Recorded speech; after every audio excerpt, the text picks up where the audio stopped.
အားလုံးပဲကျွန်တော်ဒီနေ့ပြပါမှာတော့ section นี้တရားတစ်ခုဖြစ်တဲ့ကျွန်တော်တို့ section นี้တစ်ခုပြပါမှာဖြစ်ပါတယ်ခင်ဗျာ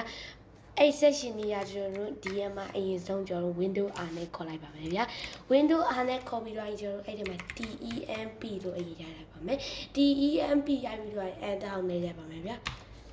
enter နှိပ်ပြီးတော့ကျွန်တော်ဒီမှာ file တွေအများကြီးရှိပါတယ်အဲ့ဒါကိုတစ်ချက်ထောက်မယ် control A နဲ့ select ပြီး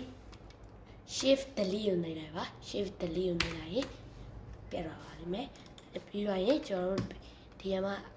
အမချွတ်နှိပ်ပြီး skip ကိုနှိပ်ပြလိုက်ပါဆိုရင်တော့ရတာပါပြီ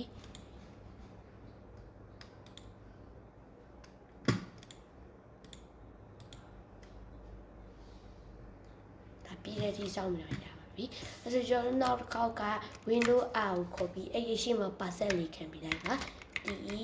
temp ပြီးတော့ရင် percent ပြီးတော့ရင် enter ပြီးတော့ရင် control A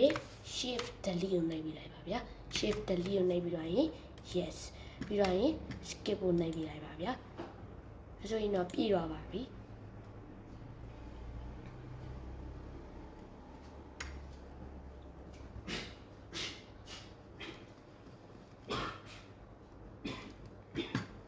အဲ့ဒီကျွန်တော်နောက်တစ်ခု window R နဲ့ခေါ်ပြီး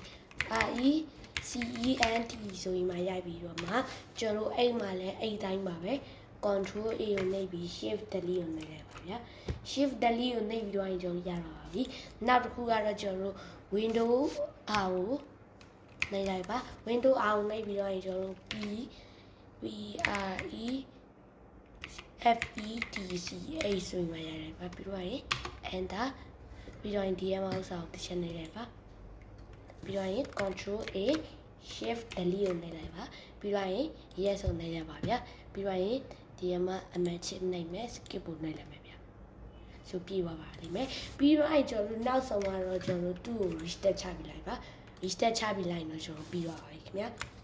မတိတာရှိရင်ကျွန်တော်တို့ comment မှာရေးခဲ့လို့ရပါတယ်ခင်ဗျာ